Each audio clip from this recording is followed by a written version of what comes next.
오늘은 요한계시록 14장 말씀을 통해서 주시는 은혜를 함께 나누고자 합니다. 자, 우리가 일곱 나팔 재앙까지 살펴봤었는데요. 그 일곱 나팔 재앙과 일곱 대접 재앙 그 사이에 바로 12장, 13장, 14장 이 세 장이 삽입절로 이렇게 들어가 있는 것을 알 수가 있죠. 자, 12장은 어떤 내용이 있었습니까? 바로 교회와 바로 이제 사탄이 그 배후로 있는 세상 권력과의 싸움이죠. 영적 전쟁. 그 가운데서도 하나님께서 그 사탄이 교회를 무너뜨리려고 했지만 끝까지 지켜준다고 말씀드렸습니다. 그 다음에 이제 13장을 살펴보면 13장에는 바로 이 용의, 그 사탄의 삼두체제, 삼두체제가 나왔다 그랬죠. 삼두체제가 바로 이제 용과 또 바다에서 나온 짐승, 그 다음에 땅에서 나온 짐승. 그래서 바로 이제 짝퉁 삼위일체죠. 바로 이제 사단의 삼두체제가 바로 이제 하나님의 믿는 백성들을 탄압하고 박해하는 바로 그런 내용들이 이제 13장에 나왔었습니다. 자, 그럼 이제 오늘 14장의 그 내용인데요. 14장 내용은 어떤 내용입니까? 이 내용은 바로 궁극적으로 이루어질 바로 종말에 이루어질 구원의 완성, 그 다음에 심판에 대한 그런 메시지가 바로 오늘 14장에 이제 그 내용에 들어 있습니다. 지금 왜 이런 메시지를 주실까요? 무엇 때문에? 지금 당장 눈에 보이는 현실이 무엇입니까? 바로 이제 예수 그리스도를 믿고 따름으로 인해서 이 공동체에서 쫓겨나고 박해를 받고 쫓겨나게 되고 경제에도 많은 어려움을 겪게 되어 있습니다. 또 로마 황제는 자신을 또 신격화해서 또 자신을 신으로 숭배하도록 그렇게 명했죠. 이제 예수 그리스도를 믿고 따르는 자들은 하나님과 예수 그리스도 외에는 다른 신을 섬길 수가 없잖아요. 그러니까 이제 거기서 또 때로는 순교를 당하기도 하고 때로는 엄청난 이제 박해를 받기도 합니다. 그런 가운데 얼마나 두렵겠어요? 얼마나 지금 고통스럽고 힘이 되겠습니까? 바로 이제 그 가운데 있는 성도들에게 바로 소망의 메시지를 주기 위해서 궁극적으로 승리케 하시는 주님을 이제 바라보도록 하기 위해서 바로 지금 이렇게 이 내용을 지금 이렇게 이제 말씀을 지금 전하고 있는 것입니다. 근데 비단 이 내용이 그 초대교회 그 시대의 성도들에게만 주신 말씀이 아니라 그 이후로도 모든 성도들은 어때요? 세상과 맞서 싸워서 늘 싸움에 임하게 되어 있어요. 때로는 그것 때문에 고통을 받기도 하고요. 불이익을 받기도 하고 때로는 정말 순교를 당하기도 합니다. 많은 어려움을 겪기도 하죠. 우리나라도 사실 이 일제 때도 신자 참배를 거역해서 많은 사람들이 순교를 당하기도 했고요. 또 6.25 때는 또 공산 치하에서 또 많은 사람들이 순교를 또 당하게 됐었습니다. 그러니까 세상은 어떻게든지 예수 믿는 자들을 박해하고 그들을 쓰러뜨리기 위해서 이제 온갖 방법을 다 동원하죠. 그렇기 때문에 그 가운데서도 비록 눈에 보일 때는 세상이 이길 것 같지만 하나님께서 우리를 궁극적으로 승리케 하실 것이라는 이 소망의 메시지를 붙들 때 끝까지 우리가 믿음을 지킬 수가 있는 것이죠. 그런 면에서 이제 이 말씀은 오늘날 우리에게 주시는 말씀이다 하는 것을 우리가 알게 됩니다. 자, 그 내용 한번 살펴보도록 하겠습니다.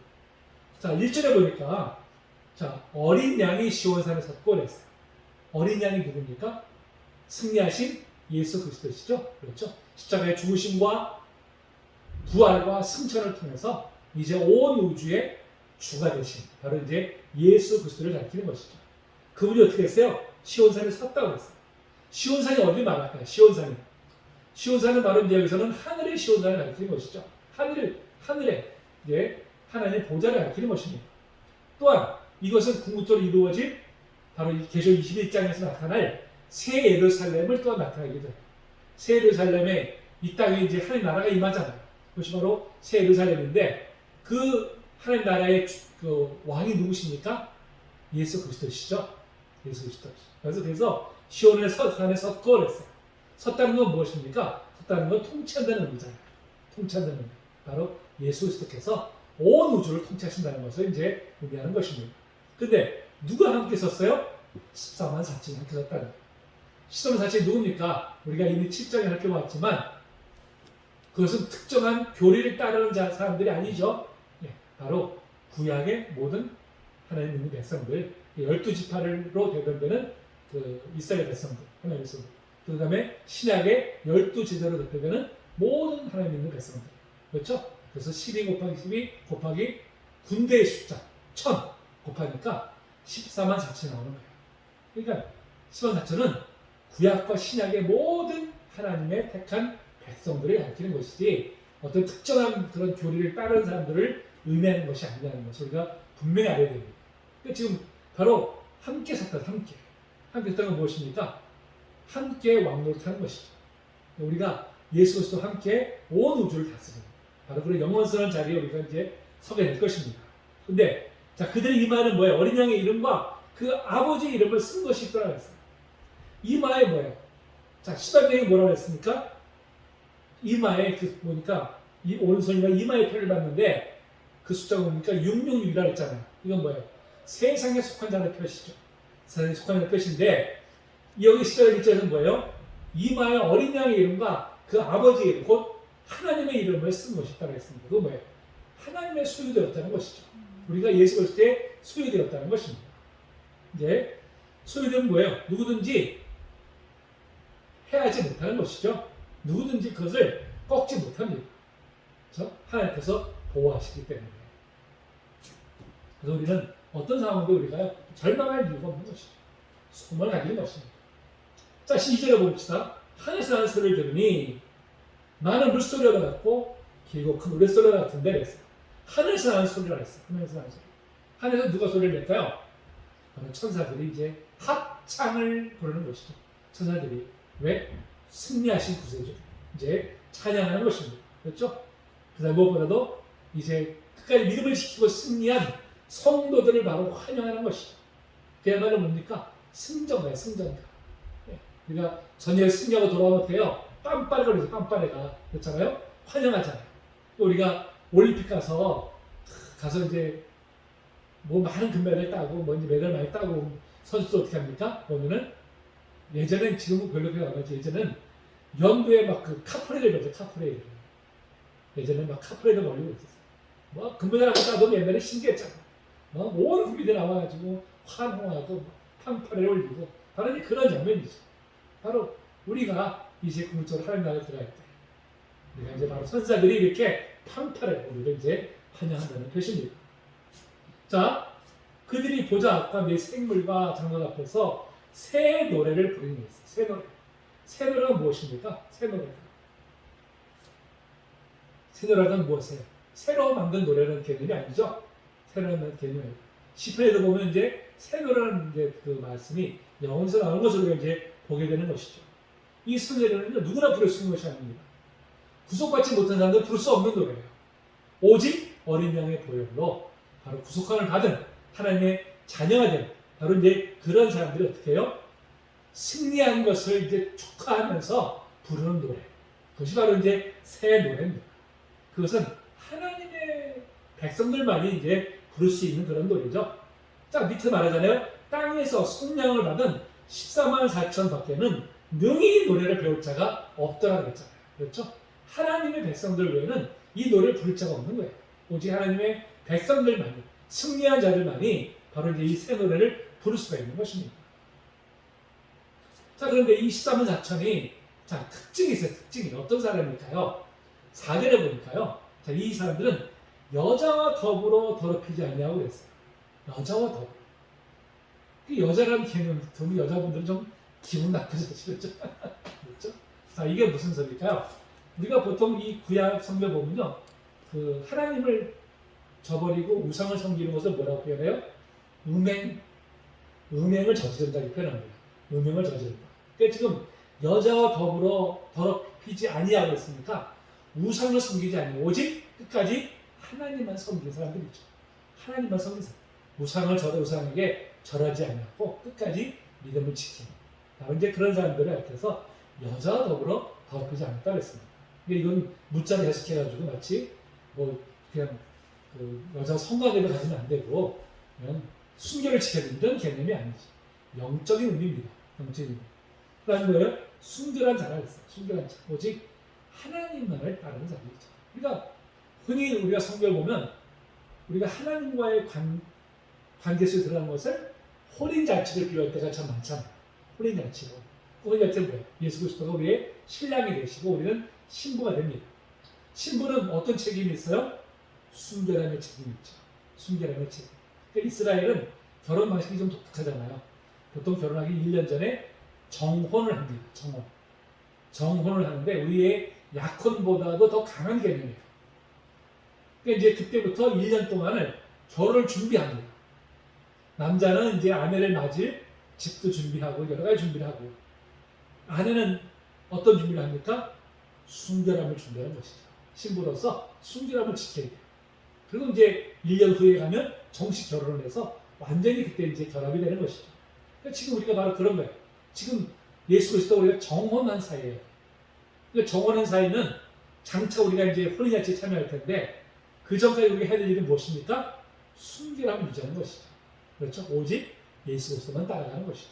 다른데 우리가 자르러 오르나 치우치지 않냐고, 다른데 우리가 눈길을 주지 않는 것입니다. 오직 예수 그리스도께 우리의 몸과 마음을 드리기로 이제 결단한 것이죠. 이걸 다른 말로 표현한 거예요. 세속주의에 빠지지 않는 거예요. 세상의 돈, 명, 쾌락, 권력 이런 것에 우리가 이제 눈길을 주지 않는 것입니다. 그렇죠? 바로 이제 그것을 이제 말씀하고 있습니다.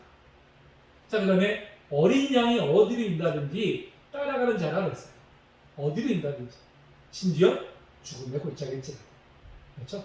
그것이 순교의 자리라 할지라도 어디든지 주님이 인도하시면 그것이 우리의 가야 될 길임을 알고 끝까지 따라가는 자. 바로 그 사람들이 누구예요? 14만 4천이고요.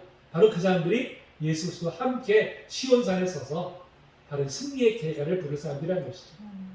이런 면에서 보면 우리의 믿음이라는 것이 결코 입술만의 고백이 아님을 알게 되는 것이죠.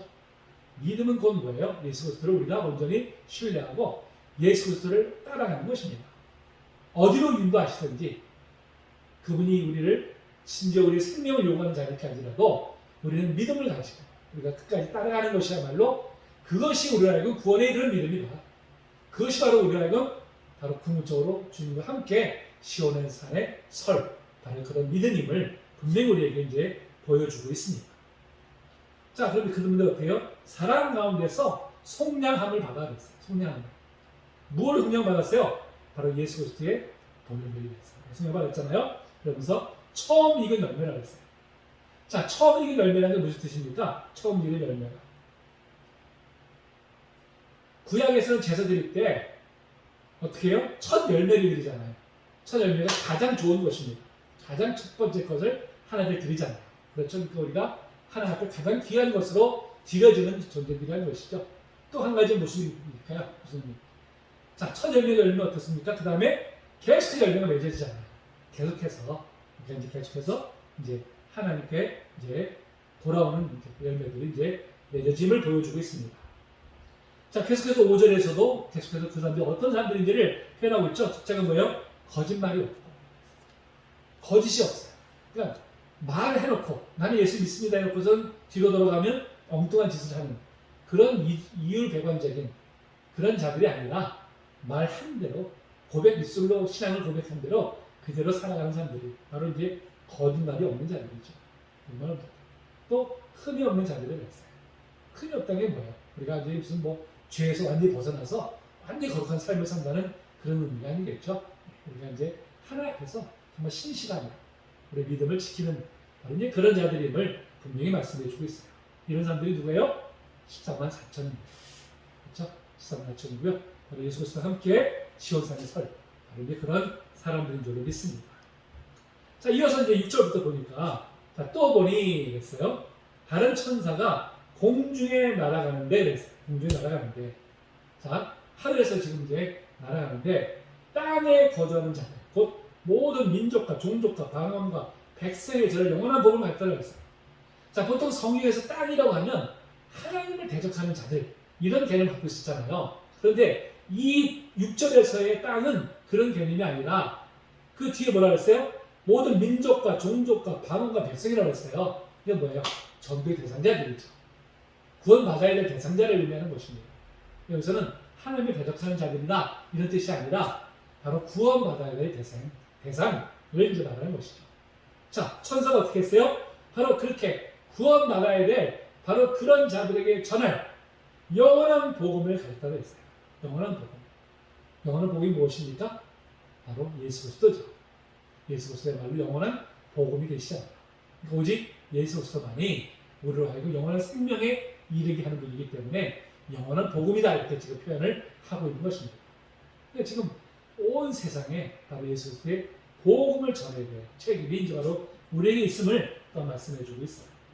자, 그 다음에 7절 보니까 자, 하나님을 두려워하며 그에게 영광을 돌리라. 이는 그의 심판의 시간이 이르렀으니 그랬어요. 회개를 선포하는 것이죠. 빨리 하나님 앞에 돌아오라는 거예요. 때가 지금 악하고 이제 하나님의 심판이 언제 임할지 모르니까 더 이상 지체하지 말고 빨리 하나님 앞에 돌아오도록 바로 이제 촉구를 하고 있는 것이죠. 자, 그러면서 어떻게 했어요? 하늘과 땅과 바다와 물들의 근원을 만드신 이를 경배하라 하더라고 했어요. 자, 무슨 얘기입니까? 우리가 우리의 구원은 하나님 우리를 구원하신 목적이 뭐예요? 하나님을 경배하기 위해서. 하나님을 구원하신 목적은 오직 하나님이다. 하나님을 높이기 위해서. 하나님을 경배하기 위해서. 우리는 우리 신앙의 궁극적인 목적은 궁극적으로는 우리가 우리의 삶을 통해서 하나님께 영광을 올려드리는 것. 우리의 모든 것을 다 드려서 하나님을 높여드리는 것. 이것이 바로 궁극적으로 우리의 신앙의 이제 궁극적으로 종착점이죠. 궁극적인 목적인 것입니다. 그래서 우리는 너희가 먹되 마시되 무엇하든지 다 어떻게 했어요? 하나님의 영광을 위해 하라고 했잖아요.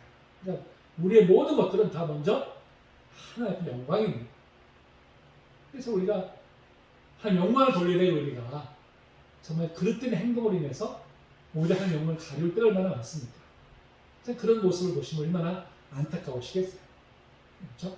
우리가 어떤 일을 하든지 이것이 우리가 하는 말이나 하는 행동이 이것이 정말 하나님 영광이 되는지 아니면 영광 가리는지를 우리가 늘 살펴봐야 되죠. 그것이 우리의 판단의 기준이 되는 것입니다.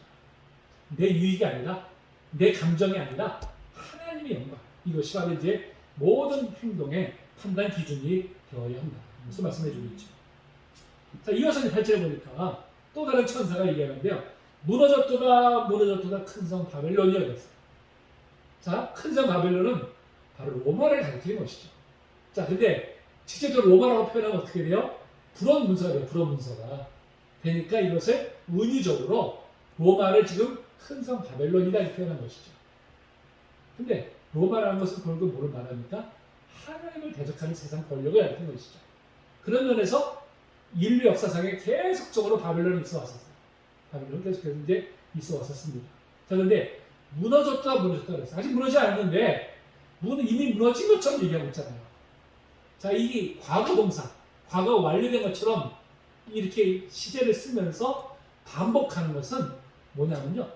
미래적 예언을 말하는 거예요. 비록 동사는 과거를 썼지만 미래에 확실하게 일어날 일에 대해서는 이렇게 과거에 일어난 것처럼 이렇게 표현하는 것입니다. 바로 이제 그걸 말하는 것이죠. 앞으로 하는 것이 반드시 무너진다는 것이죠. 반드시 세상 권력은 반드시 무너지고 예수 그리스도가 승리하실 것이다 하는 것을 이제 선포하고 있습니다. 자, 그래서 모든 나라에게 그의 은혜로 말미암아 진노의 포도주를 먹이던 자로다 그랬어요. 바벨론이 어떤 자들이에요? 모든 나라에게. 그러니까 자기만이 아니라 많은 자기의 이제 산하에 있는 정복한 많은 나라들 있잖아요. 그런 모든 나라들에게 다 은혜가 있다는 거예요. 자기를 숭배하도록 로마 황제가 자기를 숭배하도록 그렇게 했다는 것이죠. 근데 어떻게 했어요? 진노의 포도주를 먹이는 자도 했어요. 진노의 포도주는 뭡니까? 뒤에도 말씀드리겠지만 바로 심판을 말하는 거예요. 하나님의 심판을 말하는 거예요. 그러니까 자기만이 아니라 다른 사람들까지도 끌어들여가지고 결국은 하나님의 진노의 심판을 받게 한다는 것이죠. 그것이 바로 세상 권력의 이제 모습인 것이죠. 세상 하나님 대적하는 자들의 모습입니다. 보세요. 하나님 대적하는 자들이 어때요? 자기만 잘못된 길로 가지 않아요. 다른 사람을 막 끌어들여요. 싫다면 억지로도 끌어들여서 죄 있는 자리까지 이끌어가려고 해요. 그게 바로 이제 세상의 모습인 것이죠. 결국 어떻게 해요? 자기만 혼자 신고하는 게 아니라 다 같이 갖자는 것이죠. 다 같이 갖게 한다는 것입니다. 자, 또 구절에 보니까 다른 저서고 셋째가 그 뒤를 따라 큰 성이 이르되 만약 누구든지 짐승과 그 의성에 경배하고 이마에나 손의 표를 받으면 자, 바로 13장 18절에 나온 거죠. 666을 말하는 것이죠. 그 이마에 나는 이제 하나님을 섬기는 것이 아니라 나는 사탄을 섬기겠습니다. 세상의 욕망을 섬기겠습니다 하는 자들에게 바로 이제 하나님의 심판이 임하는데 10절에 보니까 어떻게 해요? 하나님의 진노의 포도주를 마시니 그랬어요. 자, 근데 왜 포도주라는 것을 표현할까요? 왜 심판을, 이미지를 왜 포도주를 표현할까요? 이제 뒤에도 나오지만 그 당시에 팔레스타인 지방에서 포도주를 만들 때 어떻게 하냐면요. 큰 틀이 있어요, 틀. 틀에서 포도를 따가지고 거기다 다 집어넣습니다. 집어넣어가지고 이 층이 두 가지가 있어요. 이 층이 있어가지고 그 위로 가서 밟아요. 막. 위에 가서 사람이 이제 막 밟습니다. 그러면 어떻게 될까요? 포도가 막 으깨어지잖아요. 막 으깨어지죠? 으깨어지면서 거기서 포도즙이 나오는 거예요. 포도즙이 이제 바로 그 밑으로 이제 다 내려오는 것이죠. 그래서 이제 포도주만 따로 걸어냅니다. 그래서 이제 이 껍데기나 씨나 이런 것들은 다 위에 있고 포도즙만 밑으로 내려가지고 이제 그게 포도주가 되는 거예요. 그러니까 심판의 이미지를 그렇게 뜻다는 것이죠. 막 밟는 것처럼 그렇게 이제 진노의 심판을 받게 될 것이다. 그런 의미에서 이제 진노의 포도주다. 이렇게 이제 지금 이미지를 그렇게 이제 한 것이죠. 자, 그러면서 어떻게 했어요? 거룩한 천사들 앞과 어린 양 앞에서 불과 유황으로 고난을 받으니 그랬어요. 어린 양이 누구예요? 예수 그리스도. 심판주가 되신 예수 그리스도죠. 그분 앞에 어떻게 해요? 불과 유황. 영원한 고통을 이제 받고 있는 것입니다. 그 고통이 12절 보니까 세세토라고 올라가요. 그 고통이 한순간에 끝나는 것이 아니라 영원히 계속된다는 것이죠. 영원히. 이게처럼 무서운 것이 어디 있습니까? 그렇잖아요. 고통이 잠시 다 지나갈 거야 이렇게 하면 우리가 견딜 수 있지만 이게 정말 끝이 없다고 한다면 그것처럼 절망스러운 것이 없잖아요. 네. 누구든지 어떻게 해요? 진정한 그 유상에 경배하고 그의 표를 받는 자는 밤낮 쉼을 얻지 못한다 그랬어요. 영원한 안식을 누리지 못하는 것이죠. 근데 사실은 지금도 이미 하나님을 대적하는 자들, 하나님 떠난 자들은 안식하지 못해요. 그 마음속에 늘 불안과 두려움이 있습니다. 그래서 그걸 다른 걸로 채우려고 몸부림을 치지만 그럴수록 더 갈급함을 느껴요. 안식하지 못해요. 늘 불안과 두려움 속에서 쫓기지 살아가는 것이 바로 하나님을 떠난 사람들의 이제 모습인 것이죠. 자, 반면에 11절 보니까 성도들의 인내가 여기 있는 얘기 했어요. 성도들 어떻게 합니까? 지금 당장은 세상이 승리하고 세상이 핍박하지만 어떻게 끝까지 인내. 무엇으로? 하나님의 계명 예수에 대한 믿음을 지킨 자가 있어요. 믿음. 우리는 어떻게 해요? 끝까지 소망을 가지고 하나님께서 승리하실 것이다. 승리케 하실 것이라는 그 믿음을 가지고 소망을 가지고 어떻게 끝까지 믿음을 지켜야 됩니다. 그것이 우리가 해야 될 본분인 것이죠. 자, 그 자들에게 어떻게 합니까? 시선을 보니까 자, 지금 이후로 주 안에서 죽는 자들은 복이 있다 그랬어요. 지금이. 그러니까 지금 무서운 핍박 앞에서 때로는 목숨을 잃을 수도 있어요. 생명을 잃을 수도 있습니다. 하지만 우리가 볼 때는 생명을 잃으니까 이게 진 것 같지만 뭐라고 했습니까? 주 안에 죽는 자들은 다 복이 있다 그랬어요. 그것이 참된 복이라는 것입니다. 그렇죠? 우리를 영원한 생명이 가기 때문에. 그래서 초대교회를 우리가 역사를 보면요. 정말 많은 성도들이 심지어 화형을 당하기도 하고 십자가에 처형당하기도 하고 사자에 물어 정말 죽는 그런 고통을 당하면서도 그들은 믿음을 끝까지 지켰습니다. 끝까지 믿음을 지킬 수 있었던 그 근원이 어디 있어요? 바로 우리를 승리케 하신 바로 주님에 대한 믿음을 갖고 있었기 때문에 바로 그런 정말 끔찍한 그런 죽음 앞에서도 결코 믿음을 저버리지 않았다. 초대교회 성도들의 모습을 봅니다. 비단 초대교회 성도들만이 아니라요. 그 이후로 많은 사람들이 이렇게 믿음을 지키기 위해서 때론 자기 삶을 내려놨죠. 목숨을 내려놨습니다. 하지만 그런 사람들이 어떻게 해요? 신실한 자들. 하나님 참된 복을 받는 사람들입니다. 자, 그러니까 성령께서 뭐라고 그러세요? 그러하다. 성령이 지금 보증해 주시는 거예요. 성령이. 그러하다. 그러세요? 그들이 수고를 그치고 쉬리니 그랬어요. 안식이죠, 안식.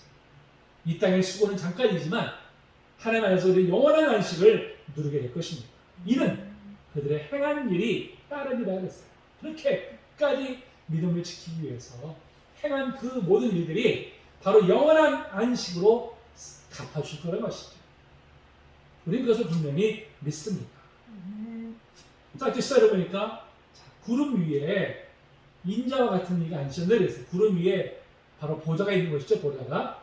인자와 같은 이가 누구예요? 예수님이시죠. 예수 그리스도시죠. 그 머리는 금면류관이 있고 금면류관은 바로 이제 왕이시라는 뜻이죠. 근데 그 손에 예대한 낫을 가지고 있어요. 예대한 낫을. 낫은 뭐 하는 데 씁니까? 추수하는 데 쓰죠. 추수하는 데. 그렇죠? 추수하는 데. 이제는 추수를 한다는 것이죠. 우리 영혼들을 다 이제는 거둬들이신다는 것이죠. 근데 하여튼 그러면서 어떻게 해요? 축정인들은 다 내버려서 불에 태우잖아요. 심판도 아울러 시행되는 것이죠. 바로 예수 그리스도가 심판주이심을 이제 말씀하고 있습니다. 그랬더니 다른 천사가 뭐라고 했어요? 자, 그 예수 그리스도를 가리켜서 뭐예요?